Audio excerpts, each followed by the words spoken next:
The Foreign Secretary, William Hague, has called it a great mistake. The US Secretary of State Hillary Clinton calls it a travesty. They were referring to Russia and China's decision to veto a draft UN resolution condemning Syria's crackdown on protests against the Assad regime. Reports from Syria suggest that government forces have launched another sustained assault now on the city of Homs.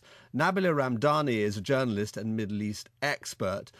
Nabila, where does this leave the situation in Syria as far as the UN is concerned? Have they met a sort of a block which they can do nothing about, basically?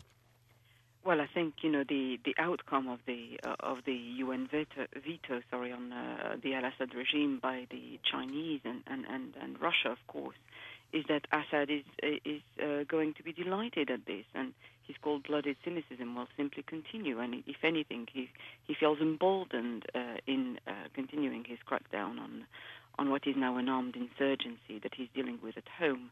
As far as the international community's reaction to that is concerned, I think they've decided to try and increase the diplomatic pressure on the Syrian regime, and the onus is very much now on Arab nations in particular to try and further those diplomatic and indeed those economic steps. So they are trying to work on a package of sanctions against the al-Assad regime, and the Arab League will in fact be meeting in Cairo next weekend to try and renew a sanctions package which was put on hold after Syria agreed to let in Arab League observers at the end of December last year.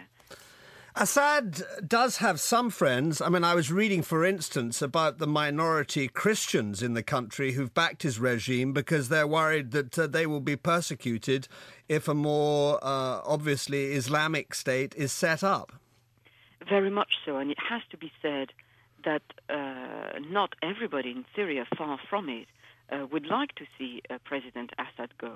As you said, he's being supported by the Christian community, but also different ethnic minority communities, which fear that a Sunni-dominated government will seek revenge on the massacre they've been submitted to in the 1980s by Assad's own father. And he's also very much supported by the merchant classes who have an interest in seeing the country's stability and peace be restored. So, he very much has supporters at home still.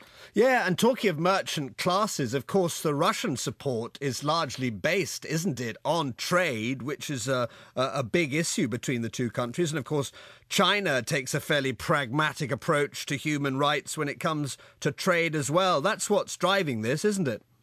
Very much so. Russia has made it abundantly clear that you want to avoid any kind of military action or any pressure from outside that would lead to regime change in Syria, precisely because it's a major strategic. Syria is a major strategic ally for Russia. Russia, of course, provides weapons to Syria, and in return can use the Mediterranean port of Tartus in Syria. So a very strong strategic ally there. China, as you said, is also keen not to see a regional strategic shift brought about by pro-democracy activism. So we have, countries in the region which have an interest in seeing Assad remain in power as well. Nabila Ramdani, thank you very much indeed.